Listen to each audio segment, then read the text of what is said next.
No sé en qué momento todo salió tan mal. Mi nombre es Shamsuddin Jabbar, pero probablemente ya me conoces por lo que hice esa noche de Año Nuevo en Nueva Orleans. He sido llamado monstruo, terrorista y un montón de cosas más, pero yo no estaba buscando destruir, no al menos en el sentido que piensan. Mi vida había caído en picada y lo que pasó fue, no sé cómo explicarlo, un grito desesperado al vacío. Déjame contarte mi historia, no para justificarme, sino para que entiendas cómo alguien como yo puede llegar a hacer algo tan terrible. Nací en Detroit, una ciudad que alguna vez fue símbolo del sueño americano, pero que en mi niñez se había convertido en un lugar donde la lucha por sobrevivir era la única constante. Mi familia no era diferente. Mis padres trabajaban turnos dobles para mantenernos a flote, pero siempre parecía que el agua nos llegaba al cuello. Crecí rodeado de calles llenas de grafitis que narraban historias de desesperanza y violencia. Para mí, el ejército no era solo una salida, era la única opción. Tenía 18 años cuando me enlisté. Recuerdo el día exacto. Mi madre lloraba, preocupada por lo que podría pasarme, mientras mi padre, con ojos llenos de orgullo, me dijo que estaba haciendo lo correcto. Hijo, en el ejército encontrarás disciplina, respeto y quizás un futuro mejor, me dijo. Y por un tiempo tenía razón. En las bases militares descubrí camaradería, una hermandad que nunca antes había conocido. Me sentía útil, valioso, incluso necesario. Había un propósito en cada entrenamiento, en cada misión, y eso me dio la dirección que tanto había buscado. Sin embargo, cuando fui desplegado en Irak, ese propósito comenzó a desmoronarse. Las calles de Bagdad no eran tan diferentes de las de Detroit, pero en lugar de pandillas, había insurgentes. En lugar de balas perdidas, había explosivos improvisados. Vi cosas que ningún ser humano debería ver. Niños jugando en las calles, y al instante siguiente, esas mismas calles reducidas a escombros y gritos. Familias enteras llorando a sus muertos mientras yo sostenía un arma, sintiéndome impotente y culpable. Me dijeron que todo era por una causa justa, pero las noches se llenaban de dudas. ¿Qué tan justa podía ser una causa que dejaba tantos corazones rotos? A pesar de todo, cumplí con mi deber. Recibí medallas por valentía y actos de servicio, pero cada una de esas medallas pesaba en mi alma como un recordatorio de las vidas que no pude salvar, de las decisiones que tuve que tomar en fracciones de segundo y que a menudo significaban vida o muerte para alguien más. Cuando finalmente regresé a casa, descubrí que el campo de batalla no se había quedado atrás. Lo llevaba conmigo. Mi mente era un campo minado. Los petardos en las celebraciones del vecindario me transportaban a zonas de guerra. Los rostros de mi familia se desdibujaban en medio de las imágenes de sangre y gritos que aparecían cada vez que cerraba los ojos. Intenté buscar ayuda. Me senté en oficinas de terapeutas, hablé de mis sueños rotos y de mi culpa. Me recetaron pastillas para dormir, para la ansiedad, para el dolor, pero ninguna de ellas pudo arreglar lo que estaba roto dentro de mí. Detroit ya no era mi hogar. Era un lugar extraño, y yo era un extraño en mi propia piel. Lo que alguna vez fui se había quedado en el desierto, y lo que regresó fue una sombra, un eco de alguien que ya no existía. El camino a la oscuridad no fue de un día para otro. Fue un descenso lento, casi imperceptible, hasta que ya no pude reconocerme en el espejo. Cuando dejé el ejército, pensé que la peor parte había quedado atrás. Creí que el simple hecho de estar de vuelta en casa significaba que podía empezar de nuevo, que las cicatrices internas se curarían con el tiempo y que encontraría mi lugar en un mundo que ya no reconocía. Por un breve tiempo, pareció que estaba en el camino correcto. Abrí un pequeño taller mecánico en un viejo garaje que renté con mis ahorros. Siempre me habían fascinado los autos y su funcionamiento. Arreglar motores tenía algo terapéutico, algo que me hacía sentir útil, incluso cuando mi mente estaba atrapada en los recuerdos del pasado. Conocí a Elena en ese tiempo, una mujer de espíritu cálido y sonrisa radiante que, por alguna razón, decidió ver algo en mí que ni yo mismo veía. Nos casamos, y poco después llegó nuestra hija, Sofía. Ella era mi luz, mi pequeña razón para levantarme cada mañana. Pero esa estabilidad era como un castillo de naipes. Todo parecía tan frágil, y pronto la vida comenzó a empujarme de nuevo al borde. El negocio no iba bien. Las facturas se acumulaban más rápido de lo que podía pagarlas, y mis clientes, a menudo en las mismas circunstancias económicas que yo, no podían cubrir los costos de las reparaciones. Cada vez que un cliente me decía que no podía pagar, sentía que el peso de todo el mundo caía sobre mis hombros. Mis ingresos disminuyeron, y con ellos, mi confianza. En casa las cosas tampoco iban mejor. Elena era paciente, pero incluso su paciencia tenía un límite.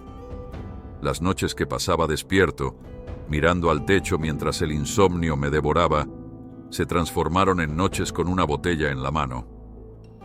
El alcohol se convirtió en mi refugio, una manera de silenciar las voces en mi cabeza que me recordaban lo mucho que había fallado. Pero, como todo refugio falso, solo agravaba el problema. Mis momentos de ira injustificada, mis días de apatía y las noches en las que no podía siquiera mirar a mi familia, finalmente desgastaron lo poco que quedaba de nuestra relación. Un día, Elena simplemente no pudo más. Empacó sus cosas, tomó a Sofía de la mano y me dejó. No hubo gritos ni discusiones, solo un silencio pesado que cayó sobre la casa cuando cerraron la puerta detrás de ellas. Me quedé allí, en el sofá, con una botella a medio terminar y un vacío que parecía crecer con cada segundo que pasaba. Con Elena y Sofía fuera de mi vida, mi caída fue aún más pronunciada. Pasaba los días bebiendo, encerrado en casa, sin ganas de enfrentar el mundo. Me refugié en Internet, buscando algo que me diera respuestas a mi dolor, algo que explicara por qué todo se sentía tan roto. Fue entonces cuando descubrí videos conspiranoicos. Hablaban de un sistema corrupto, de élites manipuladoras, de guerras creadas para controlar a la población. Y aunque una parte de mí sabía que no todo podía ser verdad, otra parte se aferraba a esas ideas. Era más fácil culpar a un sistema abstracto que enfrentar mis propios errores. Cada video que veía parecía confirmar lo que ya sentía. Que yo no era más que un peón. Una pieza insignificante en un tablero controlado por fuerzas mucho más grandes. Poco a poco, esas ideas comenzaron a consumir mi mente. Me convencí de que todo lo que había sufrido, todo lo que había perdido, era parte de un plan diseñado para mantenerme abajo, para robarme cualquier posibilidad de redención. En ese momento no lo sabía, pero estaba a punto de cruzar un umbral del que no habría retorno. No puedo decir con exactitud cuándo nació la idea. Quizás fue una de esas noches en las que el insomnio me mantenía despierto, con una botella a mi lado y los ecos de los videos conspiranoicos resonando en mi cabeza. Quizás fue la acumulación de días vacíos, en los que el dolor y la rabia parecían ser lo único que me mantenían conectado con el mundo. ¿Y si hago algo para que el mundo me escuche? Esa pregunta empezó como un susurro, pero pronto se convirtió en un grito ensordecedor. Al principio, traté de ignorarlo. Me decía a mí mismo que solo era una idea pasajera, producto del alcohol y la desesperación. Pero la semilla ya estaba plantada, y cada día que pasaba sin una solución, esa semilla crecía. Lo veía en mi mente, un acto que me arrancara de la irrelevancia, que forzara al mundo a notar mi existencia. No lo veía como un ataque o una tragedia, sino como un grito de ayuda, un último intento de darle sentido a mi vida. La planificación comenzó de manera casi inconsciente. Compré una camioneta Ford F-150 eléctrica. Elegí ese modelo porque no llamaría la atención, porque parecía algo que un hombre como yo podría tener sin levantar sospechas. Quería que todo pareciera normal, que nadie pudiera anticipar lo que estaba a punto de hacer. Pasé semanas recorriendo la carretera donde todo sucedería, observando cada detalle, imaginando el momento. No era solo un acto impulsivo, era un plan meticuloso. Cada día que pasaba, la idea se hacía más real. Había algo inquietantemente tranquilizador en tener un propósito, incluso uno tan oscuro. Me aferré a esa idea como si fuera una balsa en un mar de desesperación. Había una voz en mi cabeza, persistente y convincente, que alimentaba mi determinación. Era una mezcla de rabia y tristeza, de autocompasión y resentimiento. Me decía que este era mi destino, que todo lo que había vivido me había llevado a este momento. A veces, esa voz parecía no ser completamente mía. ¿Era mi mente rota, jugando conmigo? ¿O era alguien más, algo más, manipulándome para que tomara este camino? Nunca lo supe con certeza, pero en mi estado de confusión no importaba. Lo único que sabía con seguridad era que me sentía vacío. Había perdido todo lo que alguna vez me había importado, y el mundo, en su indiferencia, no parecía ofrecerme nada más. Tal vez quería culpar al sistema, tal vez solo quería que alguien me detuviera. Pero cada vez que subía a la camioneta y recorría esa carretera, sentía que avanzaba hacia un punto de no retorno. La noche de Año Nuevo siempre había tenido algo mágico para mí. Antes, era un momento de esperanza, un punto de partida para nuevas promesas y cambios. Pero esa noche era diferente. Salí de un bar cercano, sintiendo el aire frío de diciembre mezclado con la calidez de las luces festivas. Había estado bebiendo, aunque no lo suficiente para perder el control. Me sentía extrañamente lúcido, como si mi mente estuviera enfocada en un solo propósito. La camioneta estaba estacionada a unas cuadras de la calle Bourbon, un lugar donde la vida bullía en un caos de luces, risas y música. Me detuve frente al vehículo, sosteniendo las llaves en mi mano. Miré el reloj, 11:30 de la noche.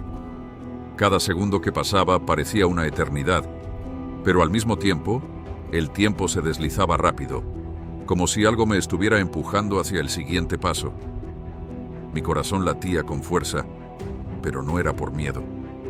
Era una mezcla de adrenalina y algo más profundo, algo que no puedo describir del todo. Era como si cada latido marcara un ritmo inevitable hacia el destino que yo mismo había creado. Me senté al volante, encendí el motor y por un momento dejé que el sonido del motor llenara el silencio. Era la última calma antes de la tormenta. A las 12:15 de la noche, cuando los fuegos artificiales comenzaban a iluminar el cielo, pisé el acelerador. La camioneta arrancó, avanzando hacia la calle Bourbon, donde la multitud celebraba la llegada del nuevo año. Las luces de colores, las risas y la música llenaban el aire. Pero para mí, todo eso era un eco distante. Solo podía enfocarme en la carretera frente a mí. Cuando la camioneta comenzó a entrar en la multitud, todo pareció ralentizarse. Vi los rostros cambiar, de alegría a confusión y luego a terror. Escuché los gritos, vi a la gente correr, pero no podía detenerme. No quería detenerme. Cada metro que avanzaba me sentía más desconectado de mi cuerpo, como si fuera un espectador en lugar del autor de ese momento. El impacto fue inmediato. La camioneta golpeó a varias personas y el sonido de los cuerpos chocando contra el vehículo resonó como una serie de golpes sordos. Los gritos se mezclaron con el estruendo de los fuegos artificiales. Era un caos absoluto, una escena que, en mi mente, se sentía como el clímax de una película que había estado desarrollándose durante años. Sin embargo, lo que más me sorprendió Fue la ausencia de cualquier emoción real. No sentí satisfacción ni remordimiento. Era como si estuviera viendo todo desde lejos, atrapado en una especie de niebla emocional.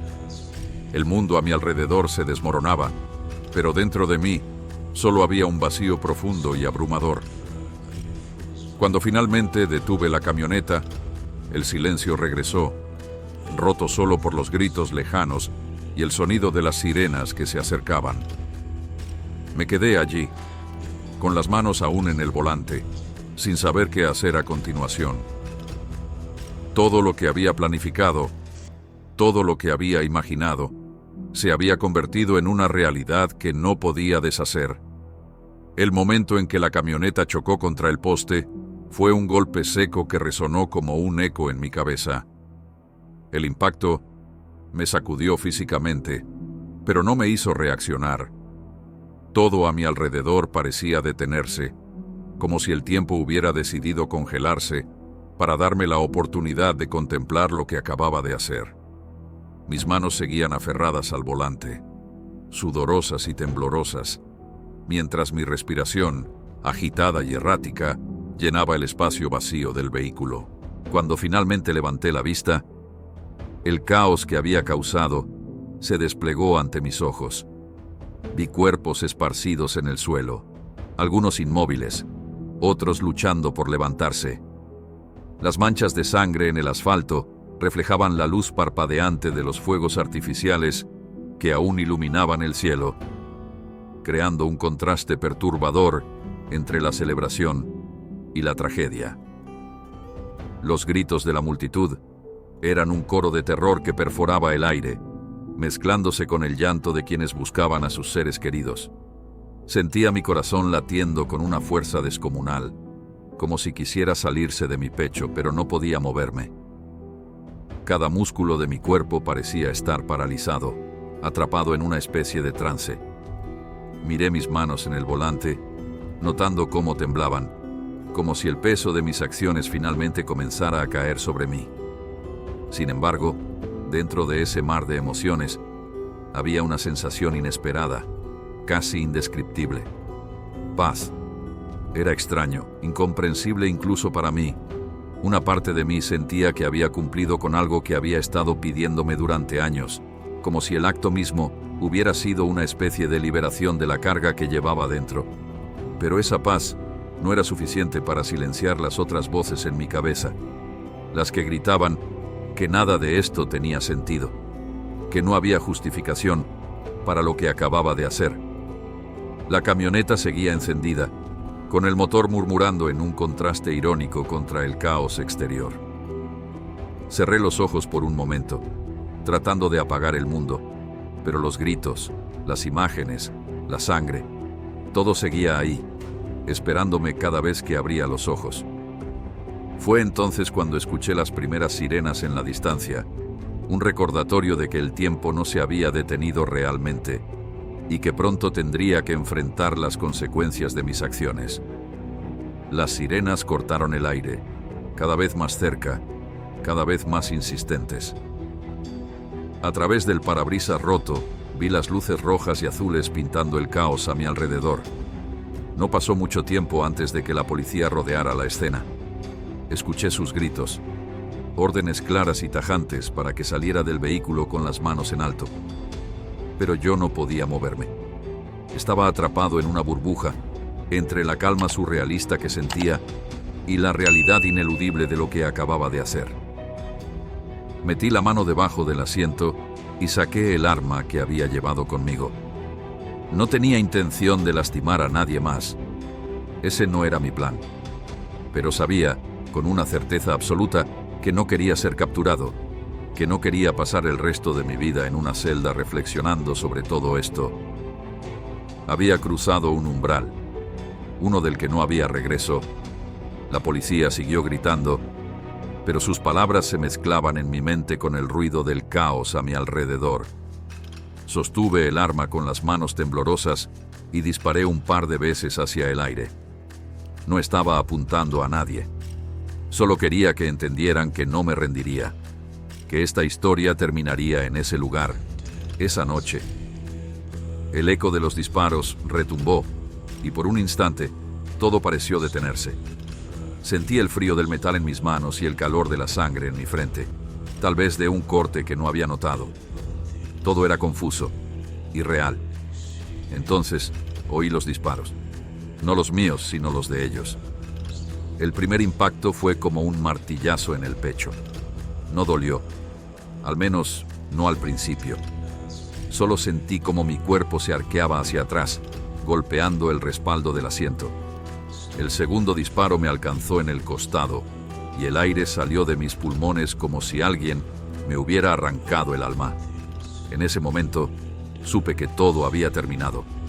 Caí hacia un lado, con la pistola aún en mi mano, pero sin fuerza para levantarla.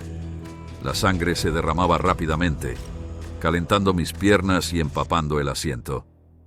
Mis ojos comenzaron a cerrarse, pero antes de que la oscuridad me consumiera por completo, escuché el murmullo de las voces a mi alrededor, mezcladas con el ruido distante de los fuegos artificiales. Y entonces, todo se apagó. No sé si estaba listo para morir, pero sí sé que llevaba mucho tiempo cansado de vivir. Cuando el primer disparo atravesó mi pecho, sentí algo que no esperaba: alivio. Como si el peso que había cargado durante años finalmente se hubiera disipado. Por un instante todo el dolor, la culpa y la rabia se evaporaron, dejándome en un estado de calma fría y final. Sé lo que la gente piensa de mí ahora. Los titulares me llamaron monstruo, un cobarde que destrozó vidas inocentes. Los heridos y los familiares de las víctimas me odian, y no los culpo. Tal vez me lo merezco. Tal vez no hay perdón para alguien como yo. Pero mientras mi vida se apagaba en aquel asiento empapado de sangre, una pregunta no dejaba de rondar en mi mente. ¿Y si todo esto no fue solo mi culpa?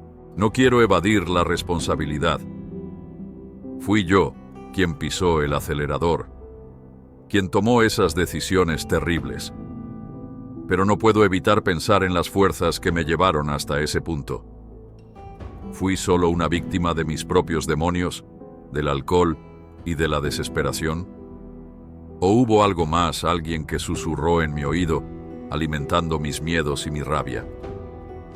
Recordé las teorías conspirativas que devoré en mi aislamiento, los videos y los mensajes que insistían en que todo estaba manipulado, que todos éramos peones de un juego más grande. ¿Fueron esas ideas lo que me envenenó?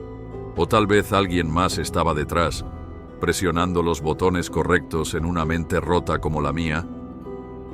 Sé que nunca tendré la respuesta. Desde donde estoy ahora, solo veo fragmentos. La gente hablando de mí en los noticieros, los analistas tratando de entender qué me llevó a hacerlo. Algunos mencionan el alcohol, otros mi servicio militar, otros simplemente dicen que estaba loco. Quizás todos tienen razón, o quizás ninguno. Lo que me duele más, incluso ahora, es pensar en las vidas que destruí. Esos gritos, esos rostros que vi por última vez, no me dejan. Sé que dejé un legado de dolor y preguntas sin respuesta. Y aunque mi vida terminó en aquel instante, sé que mi historia seguirá viva, contada y recontada por quienes intenten encontrar sentido donde tal vez no lo haya. Si algo puedo decirles a quienes leen o escuchan esto, es que no sigan mi camino. No se rindan a sus peores impulsos. No dejen que la desesperación los consuma como lo hizo conmigo. Porque al final, no hay justificación suficiente. No hay acto que compense el daño que he hecho. Y aunque ya no estoy, cada herida que dejé sigue sangrando. No hay forma de justificar lo que hice. Soy consciente de que las vidas que destrocé, las heridas que dejé y el dolor que sembré, no tienen excusa. Pero si hay algo que quiero que quede claro, es que mis actos no nacieron del odio ni de la maldad pura. Fueron el resultado de una desesperación tan profunda que me cegó por completo, una oscuridad que me consumió hasta el punto de no ver otra salida. No estoy diciendo esto para pedir perdón. Sé que no puedo redimirme ante los ojos de quienes sufrieron por mi culpa, ni siquiera ante los míos. Pero quiero que las personas entiendan algo. Fui un producto de un sistema que falló, de una sociedad que no tiene lugar para los que están rotos, para los que llevan cicatrices invisibles que nunca sanan. Fui un hombre que regresó de la guerra con más preguntas que respuestas, con más heridas internas que medallas en el pecho. Busqué ayuda, grité en silencio por auxilio, pero mi voz se perdió en un mundo que se mueve demasiado rápido como para detenerse a escuchar. Lo que hice no es justificable, pero tampoco debería ser ignorado. Mi historia, por oscura que sea, debería ser un recordatorio de que las personas no se rompen de la noche a la mañana. La desesperación crece en el silencio, en la soledad, en la falta de empatía de un sistema y de una sociedad que muchas veces no quiere ver lo que está frente a sus ojos. Si algo queda de mi legado, espero que sea un llamado de atención. Espero que, al menos, mi caída sirva para que otros no lleguen al mismo abismo. Escuchen a los que están sufriendo antes de que sea demasiado tarde. No desestimen los gritos silenciosos de aquellos que parecen estar bien, porque a veces son los más rotos quienes sonríen con más fuerza. Mi historia no debe repetirse. Mi acto final no debería ser visto como un destino inevitable para quienes luchan en la oscuridad. Si están escuchando esto, si sienten que no hay salida, les suplico, busquen ayuda, hablen, sigan adelante. La oscuridad no es el final, aunque a veces lo parezca. Yo fallé, pero espero que mi historia inspire a alguien a no cometer los mismos errores, a no rendirse, a no dejarse consumir por el dolor. Porque aunque mi vida terminó en sombras, tal vez mi historia pueda ser una luz para otros. A las familias de quienes resultaron heridos y a los seres queridos de los que perdieron la vida aquella noche, no hay palabras que puedan reparar el daño que causé. Desde lo más profundo de lo que queda de mi alma, les pido perdón. Lamento cada lágrima, cada dolor y cada vacío que dejé en sus vidas. No hay excusa, no hay justificación. Lo que hice fue un acto de desesperación que nunca debió haber sucedido. A quienes ahora escuchan mi historia, no sigan este camino. No importa cuán oscuro parezca el túnel, siempre hay una salida que no destruye a otros en el proceso. Hablen, busquen ayuda, agárrense de quienes aún les rodean. La desesperación puede cegarte, pero el daño que causas al actuar desde ese lugar es un peso que nunca se borra. No puedo deshacer lo que hice.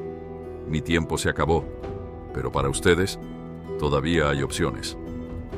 Encuentren una manera de sanar, de luchar por un propósito que construya en lugar de destruir. Nunca es tarde para cambiar el curso de tu historia.